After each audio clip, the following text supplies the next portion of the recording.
ای حبیبی من، الحاکم یموت، حاکما میمرن، و المحکوم یموت، در زندانیا میمرن، الصالح یموت، آدمای نیک میمرن، و طالح یموت، مطلق کافران میمرن، هیچ که زنده نمیمونه. الصحیح یموت، گشته در جای خوش مرد، خندیده میمره. ما آدم دیدیم چای در دهنش موند، همین یا بسم الله گفت ایدان چای گرفتم من نقش بستم.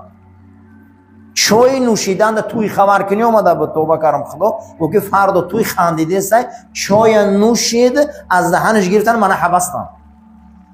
صحیح میمره، نگو کسل میمره، اجل رسیده میمره.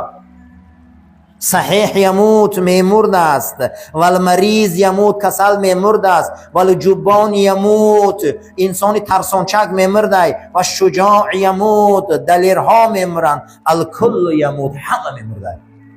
خدا گفت کل نفس ذائقة الموت، همه جنبنده شربت مرگ میچشه، مرگ سکرات داره. و جاءت سکرة الموت بالحق، و جاءت سکرة الموت بالحق، ذلك ما كنت منه تحید، فرا رسید تلخی و شیرینی های مردن. ذلك ما كنت منه تحید، از همون مردن که شما میگریخته. یا آدم میگن میمری سفید میشه، الله میشه میگه من میمردم، تو میگریختی، میگه که وقتش انا آمد.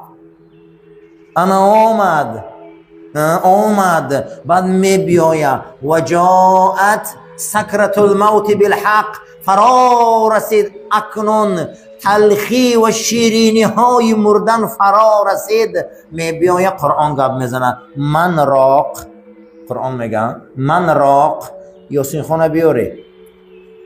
قرآن قصه میکنم خیلی سخت موندن. طبیب آمد دید کپیله موندن، رنگین دید، 10 روز ارتگی کسلرود خواه، همه قوه و قدرت دید و میگن اکه یاسین خانه بیاره. کی ده با مراجعت میشده؟ یاسین خان. من راق کی میخونده باشه که من حیره بنده؟ آخه چی با آخه چی با همه عاجزه اکنون فرا رسید. من راق کی را میخونه؟ بعد از اون میبیاین یاسین میخونن و تمام چشمو را میمالن و با یک لطه سفید گیردی سردن میپیچونن، من همه بندن و رو بروی نرچلیک میبیان. نرچلیک رو چکار میکنن؟ فلتفت الساق بالساق، ساقا را راست میکنن، نرچلیک هم میبندن. جا با جا با میگن که اکنون مسجد رو اعلان کنه که فلانی مرده. کجا میرفته باشه این؟ کجا میرفته؟